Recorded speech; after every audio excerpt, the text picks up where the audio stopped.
Hello বন্ধুরা, সবাই নিশ্চয়ই খুব ভালো আছো, আমিও ভালো আছি। আরও একটা নতুন ভিডিওতে তোমাদের সকলকে জানাই স্বাগত। আজকে বলবো ফোকলাকে নিয়ে, কারণ ফোকলা এখন বুক ঠুকে ঠুকে রক্তক্ষরণ করে ফেলছে।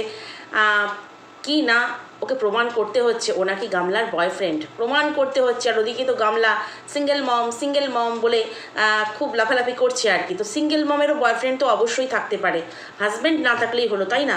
তাহলে মানে ফোকলা এত কেন বুক ঠুকছে, তোমাদেরকে প্রমাণ সমেত দেখাবো ফোকলা কোথায় কিভাবে বুক ঠুকছে।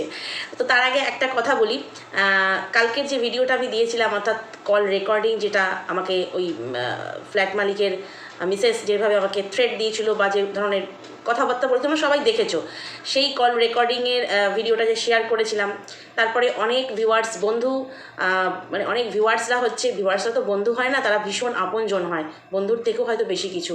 তো তারা আমাকে সাপোর্ট করেছো, এবং শুধু তাদের কথা বললে ভুল হবে, সঙ্গে আমার যারা কো ক্রিয়েটার আছে তারা নিজেরাও এটা নিয়ে ভিডিও করেছে এবং সবাই আমার পাশে আছে। তো যাই হোক, প্রত্যেকের জন্য অনেক অনেক ভালোবাসা। অনেকেই দেখলাম ভিডিও করেছে, বিশেষ করে সীমাদি যেভাবে আশ্বাস দিয়েছে, যেভাবে ভিডিও করেছে, যেভাবে প্রতিবাদ ছুড়ে দিয়েছে, হ্যাটস অফ ইউ। তো যাই হোক, সবার জন্য অনেক অনেক ভালোবাসা, সবাই সাপোর্ট করেছো। শুধু আফসোস একটা রয়ে গেল, তার কারণ হচ্ছে একটা মানুষকে চিনতে আমার বেশ কিছুদিন দেরি হয়ে গেল, এটাই হচ্ছে ব্যাপার। তো চলো, এখন আর ওই ফ্ল্যাট মালকিন এই ব্যাপারটাতে বলবো না, তার কারণ যখন আবার প্রয়োজন হবে, যখন আবার বোম ফাটাবার দরকার হবে, বা আবার যখন কিছু পাবো, তো তখন অবশ্যই তোমাদের সঙ্গে শেয়ার করবো, ভয় পেয়ে মুখ বন্ধ করে রাখবো না। এবারে আসি ফোকলার কথায়। অ্যাকচুয়ালি ফোকলার যে এখন প্রেমিকা বলবো বা বউ বলবো, যাই বলি না কেন, ফোকলার পার্টনার আর কি, যে এখন বর্তমান আছে, আমরা সকলে জানি। তো সেখানে আমরা তার অস্তিত্ব একটু একটু টের পাই, মানে সে টের পাওয়ায় আবার টের পাওয়ায় না। আজকে আচ্ছা, ওরা বাড়িতে 6টা ডিম রান্না করলো, ডিম কষা করলো দেখলাম। তো সেখানে ওর মা বলল যে তোমার সেদ্ধ ডিম খাবে। তাহলে বাকি পড়ে রইলো বাড়িতে মেম্বার হচ্ছে 5জন, বাবা, দাদা, ঠাকুমা, বৌদি, সে নিজে, মানে গামলা নিজে, 5জন। তাহলে একটা ডিম এক্সট্রা হলো কেন? মানে ওদের বাড়িতে সবসময় মনে হয় একটা পাত এক্সট্রা নেওয়া হয়, একটা চায়ের কাপ এক্সট্রা নেওয়া হয়, একটা ডিম, 1 পিস মাছ। এই 1 পিস এক্সট্রা মাছটা বা এক্সট্রা যে এক্সেস খাবারটা, সেটা কে খায় আমার না বড্ড জানতে ইচ্ছে করে। তো আমরা তো হয়তো বুঝতে পারি, কিন্তু আমার সত্যিই জানতে ইচ্ছে করে, এই 1 পিস বেশিটা কে খায়? একটা থালা সাজানো, ডিশ সাজানো, সেটা কে খায়? তো যাই হোক, কে খায় আমরা সবাই জানি। যার খাওয়ার কথা, যার খাওয়ার মরদ নেই, নিজের পয়সায় খাওয়ার, তার উপর মানে একজন এসেছিল এই ভরসার হাত ধরে সুন্দর করে সংসার পাতবে, মুম্বাই নগরী ঘুরবে, কিনা তাকেই এখন খাওয়াতে হচ্ছে। কি কপাল, তাই না? অ্যাকচুয়ালি ওই মানে ওই ভগবান আছে যাকে বলে না। বাই দা ওই একটা কথা মনে পড়লো, এই কালকের ভিডিওটা আর্জেন্ট, যেটা কল রেকর্ডিংয়ের ভিডিও, তো সেখানে সবাই পজিটিভ কমেন্ট করেছো, একজন নেগেটিভ কমেন্ট করেছে যে ভগবানকে তো ভয় পাও। তার আগে অংবং চং লিখেছে পরের মেয়েকে নিয়ে বলা, সন্দীপ ছেড়ে দিয়েছে, তোমরা ছেড়ে দাও না, সন্দীপ তো ওকে ছেড়ে দিয়েছে, তোমরা কেন ছাড়তে পারছো না? তো ভগবানকে তো অন্তত ভয় করো। অ্যাকচুয়ালি ভগবানকে তারাই ভয় করে যারা কোনো অন্যায় করে। আমরা অন্যায় করিনি, ভগবান ভয় পাওয়ার জিনিস নয়, ভগবান ভক্তির জিনিস। আমরা ভক্তি করি, আমরা ভয় করি না। কারণ হচ্ছে অন্যায় করলে তখন ভগবানকে ভয় পাওয়ার কথা প্রশ্ন আসবে। এই যে ভগবানের দুয়ারে দুয়ারে যখনই যাচ্ছে এই গামলা রানী, দেখতে পাচ্ছ তো কি যে করছে, কি যে করে আসছে, ভগবানকে যে কিভাবে পুজো দিয়ে আসছে জানি না। তারপরে একটা করে ওর ভান্ডা ফেটে যাচ্ছে, ও সমস্যার মুখোমুখি হচ্ছে, এটাই হচ্ছে ব্যাপার। সমস্যা কাটিয়ে উঠছে হয়তো, কারণ ওর মতো ধুরন্ধর, ওর মতো বুদ্ধিমতী মনে হয় না গোটা ওয়াইটিতে কেউ আছে, বা সমাজেও খুব কম আছে। তো সেখানে ও হয়তো কাটিয়ে উঠছে, বাট একটা ধাক্কা ও একটা করে খাচ্ছে। তো সকালবেলা ভিডিও শুরু করলো কি না, হাতে টাকার নোট নিয়ে অনেক রকম গাওনা গাইলো, ওর মা একটু সুস্থ হয়েছে, হ্যানা ত্যানা ওষুধের কথা এটা বললো। ওর মা এখন অসুস্থ হয়েছে কেন জানো তো? কারণ এর আগে যখন ওই ওর দাদার শ্বশুরবাড়ি থেকে দাদার শাশুড়ি মা আর ওই শালা এসেছিল, তো সেখানে তখন ওর মা অসুস্থ হয়ে গেছিলো, কি স্পন্ডিলাইসিসের পিঠে না কোমরে ব্যথা হয়েছিল।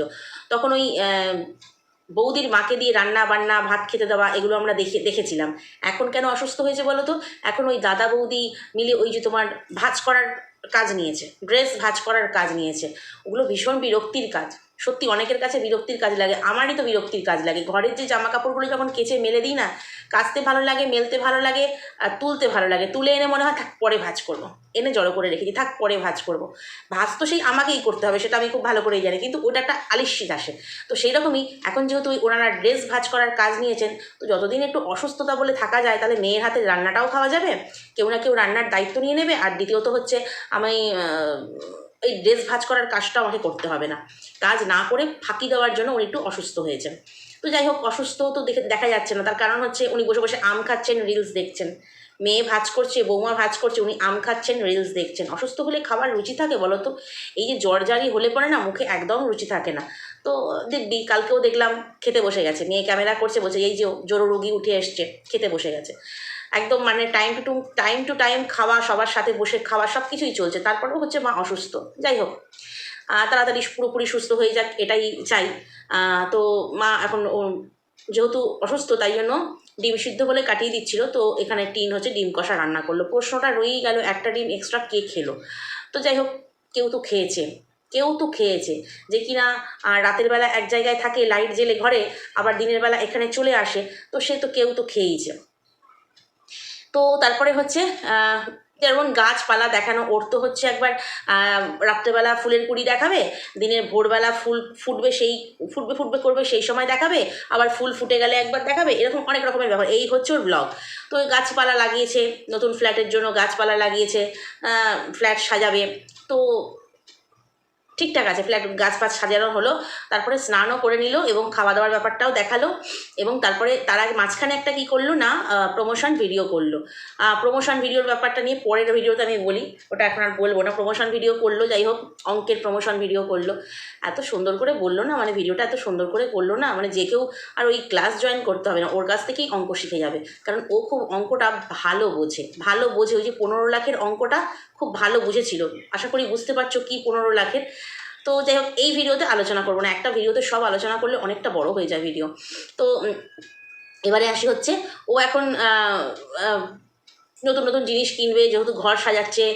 তারপরে তোমার এটা ওটা কিনতে লাগবে, তো সিংহাসন কিনতে গেল তোমার, তারপরে ওই যে হ্যাঙ্গারগুলো থাকে সেগুলো কিনলো, টুকটাক কিনতে গেল। কিন্তু মামনি এটিএম থেকে এটিএমের কার্ড দিয়ে হচ্ছে মানে এটিএম কার্ড দিয়ে টাকা তুলতে পারে না।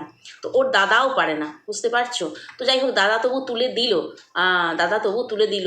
সাবধান, তো দাদা কিন্তু তোর পিন নাম্বারটা পেয়ে গেল, ঠিক আছে? সাবধান। তুই যে একদিন সন্দীপদের বাড়ি থেকে বেরিয়ে এসে বলেছিলি যে আমার 2 টাকাও নেই, একটা ভিখারির কাছেও 2 টাকা থাকে, কেঁদে কেঁদে বলেছিলি, সেই দিনটা না ফিরে আসে।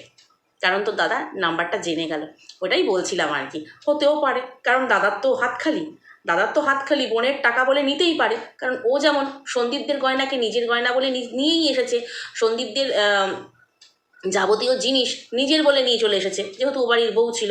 তো এখানে দাদা পরে নিয়ে বলতেই পারে আমি আমার বোনের টাকা নিয়েছি, নিতেই পারি।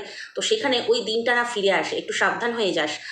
কারণ সত্যি কথা বলতে, সেই যে ভিডিওটা বানিয়েছিল না, যখন কাঁদতে কাঁদতে প্রথম ভিডিওটা, আমারও ওর কান্না দেখে চোখে জল এসেছিল। ইস, মেয়েটা এতটা কষ্ট করেছে, আমরা বুঝতে পারিনি। প্রতিদিন ওর ভিডিও দেখেছি, এত হাসি খুশি নিয়ে, এতটা ভেতরে ব্যথা ছিল। ওই যে বললাম, আমি মানুষ চিনতে ভুল করি, মানে মানুষ চিনতে প্রথমে ভুল করি। ওই কথায় আছে না, আপ ভালো তো জগৎ ভালো, ওই হচ্ছে কথা। প্রথমটা মানুষকে চিনতে ভুল করি, যেমন এই মালিককে ভুল করলাম, ফ্ল্যাটের মালিককে। পরবর্তীকালে তোমরা ধরিয়ে দিলে। আর এই টিনের ক্ষেত্রে ও নিজেই ধরা দিয়ে দিয়েছে, ও যা কার্যকলাপ করেছে, ও নিজেই ধরা দিয়ে দিয়েছে। তো যাই হোক, তো প্রথম ভিডিও তো ওরকম বলেছিল, ওইটা না ওর জীবনে ঘুরে আসে, এটাই হচ্ছে বলা। তো কেনাকাটি করলো, এবং কেনাকাটি করার পরে জিনিসপত্র দেখালো, নতুন ঘরে যেরকম হয় কেনার দেখালো, খাওয়া দাওয়া দেখালো। মানে ওর ভিডিও শুরু হয় হচ্ছে বেলা 12টা থেকে বা 12:30 থেকে, ওটা হচ্ছে মর্নিং। আর লাস্টে গুড নাইট সুইট ড্রিম হয় হচ্ছে রাত্রি 2-2:30। কি সুন্দর ব্লগার না! এ নাকি সিঙ্গেল মম হবে, এইভাবে নাকি বাচ্চার দায়িত্ব পালন করবে। বাবা কৃষাণু, 2:30 পর্যন্ত জেগে থাকতে পারবি তো? তবে তোর পাশে গিয়ে কিন্তু মা শোবে রাত্রি 2:30-3টে পর্যন্ত। আর ওদিকে 12টা পর্যন্ত তুই শুয়ে থাকিস মায়ের সঙ্গে, স্কুল অ্যাবসেন্ট হলেই হবে। স্কুলের জন্য ধারে কাছে নিচ্ছি, স্কুলের কথা ভাবছি, কোচিং হ্যানা ত্যানা অনেক কিছু বললো। বাট এত কিছু মনে রাখতে গিয়ে বাচ্চার বয়সটাই ভুল বলে ফেললো। বাচ্চার বয়স 3 বছর বললো, অলরেডি 3 বছর 9 মাস 10 মাস বয়স হয়ে গেছে। আমরা সবটা জানি। ওই যে কথা, অনেকে এসে বলবে মায়ের চেয়ে মাসির দরদ বেশি। না না না, মাসি নই আমরা মাসি হতে চাই না, ওর দিদি বা বোন হতে চাই না। আমরা হচ্ছি পিসি, ওর বাবার মানে কৃষাণুর বাবার দিদি বা বোন। আমরা সবাই। তো সেখানে যাই হোক পিসিরা কিন্তু ভালো বয়সের ক্যালকুলেট করতে পারবে, কৃষাণুর বয়সে তুই মা হয়ে ভুল করে ফেললি।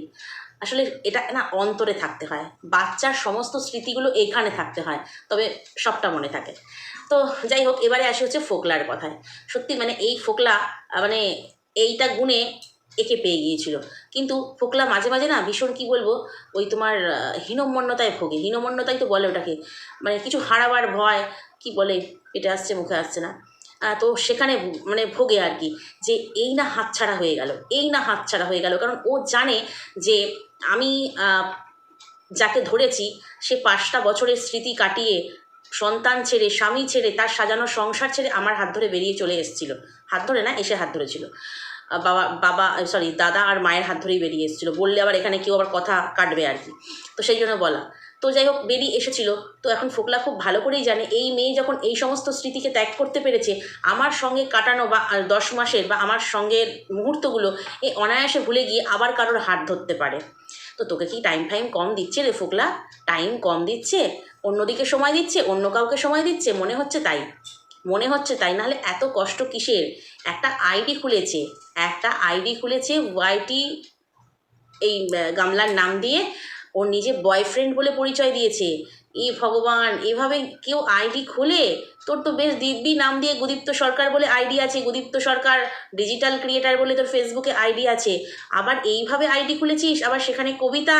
ও মা গো, সেখানে কবিতা হচ্ছে কি বৃষ্টি হতো না হ্যান হতো তেন হতো, তোমাদেরকে স্ক্রিনশট দিয়ে দিচ্ছি দেখে নাও। তো ওর এখন সেখানে নাকি বুকে রক্তক্ষরণ চলছে। অ্যাকচুয়ালি কবিতা তো আর ও লেখে না, কবিতাটা ও ঝেপে নিয়ে আসে, কারোর না কারোর কথা বা উক্তি বা কবিতা যাই বলো না কেন, ও ঝেপে নিয়ে এসে ওর প্রোফাইলে ছেড়ে দেয়। তো কবিতা চোর তো ওই জন্যই নাম দিয়েছে, ইপসিতা তো ওই জন্যই কবিতা চোর নাম দিয়েছে। তো যাই হোক সেখানে হচ্ছে এই যে জিনিসটা তোকে কেন প্রমাণ করতে হচ্ছে যে তুই ওর বয়ফ্রেন্ড, তুই ওর বয়ফ্রেন্ড নাম নিয়ে কেন বলতে হচ্ছে? কারণ হচ্ছে কি, এখন আর পাত্তা দিচ্ছে না, এখন বুকে রক্তক্ষরণ ঘটাচ্ছে, এই জন্যই মাঝে মাঝে কি হারাবার ভয় পেয়ে বসে, যে এই যদি হারিয়ে যায়। হারাবার ভয় না একে মাঝে মাঝে কুড়ে কুড়ে খায়, কারণ হারিয়ে গেলে অ্যাকচুয়ালি এদের মানে কি বলবো, কারোর প্রতি না ভালোবাসা যেটা, সেটা কিন্তু নেই, আছে শুধু হচ্ছে স্বার্থ। গামলার স্বার্থ কি সেটা বুঝতেই পারছো, তোমরা সবাই জানো, আর ওই খারাপ কথাটা নাই বা বললাম। আর ফোকলার স্বার্থ হচ্ছে এর ঘাড়ে বসে খাবো, অ্যাশ করব, গাড়ির তেল ভরবো, মোবাইল রিচার্জ করব, ফুটানি মারবো, ভালো ভালো জিন্সের প্যান্ট জামা পরবো। তো এইটা হচ্ছে এবং ভালো ভালো খাবো রোজগার না করে। তো সেটা হচ্ছে এই ফোকলার স্বার্থ। সেখানে ও মাঝে মাঝে ভয় পেয়ে যায়, এই আমি তো একে কিছুই দিতে পারি না একটা জিনিস ছাড়া, তো এ আবার অন্য কিছু পেয়ে গেলে চলে যাবে না তো, অন্য কিছু নিয়ে এত মানুষ এত কথা বলছে, ওটা পেয়ে গেলে আবার চলে যাবে না তো, এরকম একটা হারাবার ভয় কিন্তু ওর মধ্যে কাজ করে। ঠিক সেই জন্য মাঝে মাঝে না ও উদয় হয়, মাঝে মাঝে ইঁদুরের গর্তে ঢুকে যায়, কোথাও ওর পাত্তাতি পাওয়া যায় না, আবার মাঝে মাঝে উদয় হয়, উদয় হয়ে এরকম এক একটা বুলি ঝেড়ে দিয়ে চলে যায়। তো জানি না সেটা কিসের জন্য। কেন বাবা, এখনও তো তোমার জন্য মাটন রান্না হচ্ছে বাড়িতে, আমরা জানি, আমরা বুঝতে পারছি, অনেক জায়গায় আমরা বুঝতে পারি যে ও বাড়িতে যাওয়া আসা হচ্ছে। ও ব্যাপার থিতু হয়ে গেছে, কারণ সন্দীপ যেখানে মন থেকে মুছে ফেলেছে ওকে, সেখানে আমরা কেউই আর সন্দীপের মনে ওকে যেহেতু ঢোকাতে পারবো না, সন্দীপের ওই বাড়িতেও ঢোকাতে পারবো না। ঠিক সেই কারণে ও এখন ফোকলার সঙ্গে যা খুশি করুক গিয়ে।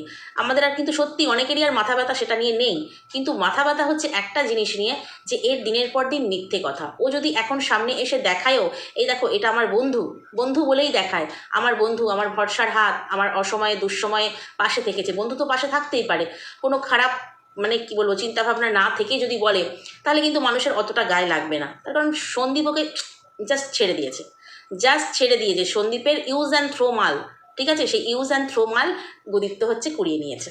তো সেখানে ওর সঙ্গে দেখে গুদীপ্তকে না সন্দীপ জ্বলবে না আমাদের আর কিছু হবে, তার কারণ আমরা জানি কৃষাণু ওকে ছাড়া দিব্যি মানুষ হচ্ছে, সন্দীপ ওকে মন থেকে মুছে ফেলেছে। তাই ওকে ও বাড়িতে পাঠিয়ে সংসার হবে, বা ও বাড়িতে পাঠালে পরে ও কিভাবে সংসার করবে, গুদীপ্তর দিকেই মন থাকবে কি না, এগুলো আমরা প্রথম দিকে ভাবতাম, এখন আর আমরা ভাবি না, কেউই হয়তো ভাবে না, সন্দীপও আর ভাবে না। ঠিক সেই কারণে হচ্ছে তুই যদি এখন দেখিয়েও ফেলিস কোনো সমস্যা নেই, অবশ্য আইনি ব্যাপার চলছে বলে দেখাতে পারছিস না, কিন্তু কারোর কোনো সমস্যা নেই, বন্ধু তো থাকতেই পারে, একটা মেয়ের তো একটা ছেলে বন্ধু থাকতেই পারে, একটা মেয়ের একটা পুরুষের সঙ্গে ভালো সম্পর্ক থাকতেই পারে। কারণ তুই যদি নিজে না নোংরা হোস, এই যে কালকে বললো ফ্ল্যাট মালিকের সঙ্গে আমার প্রায় রোজই কথা হয়, যেরকম ভাড়াটিয়ার সঙ্গে মালিকের সুসম্পর্ক থাকে, ও সেটা কথাটা বললো। তো তোমরা আবার খারাপ ভেবো না। কেন? তুই যদি ভালো মনে ভালো ইঙ্গিত দিয়ে বলিস, আমরা কেন খারাপ ভাববো? কিন্তু তুই মানুষের মনে ঢুকিয়ে দিলি প্রথমে যে তোমরা খারাপ ভাবো, তোমরা খারাপ ভাবো, এটা নিয়ে কন্ট্রোভার্সি করো, তুই কিন্তু প্রথমেই ঢুকিয়ে দিলি। কারণ কথা বললি, আচ্ছা একটা ভাড়াটিয়া একটা মালিকের সঙ্গে রোজ কথা হবে কেন? এটাও তো একটা মানুষের প্রশ্ন জাগবে, কেন কথা হবে? তো সেখানে হয়তো কথা হয়, হয়তো বা কথা হয়, সেই জন্যই ফোকলার হারাবার ভয়।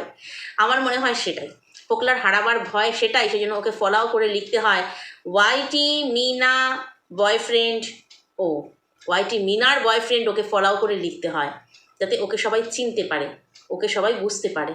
না না, ওকে না মারিয়ে দিয়ে ও অন্য কোথাও ঘাস খেতে চলে যায়। ঘোড়ায় ঘাস খেতে যেত, তো ঘাস খেত কি কী খেত আমরা সবাই জানি। তো ওকে মানে ফোকলাকে মারিয়ে দিয়ে না ও আবার অন্য কোথাও ঘাস খেতে যায়, এই ভয় থেকে ফোকলার এই কাজকর্ম।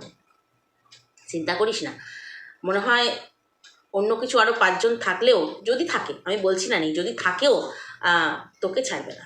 যতই হোক ছোটোবেলার সম্পর্ক, তো এখানে আবার অনেকে ক্রস করবে, ছোটোবেলার সম্পর্ক তুমি কেন বলছো, তুমি কি জানো?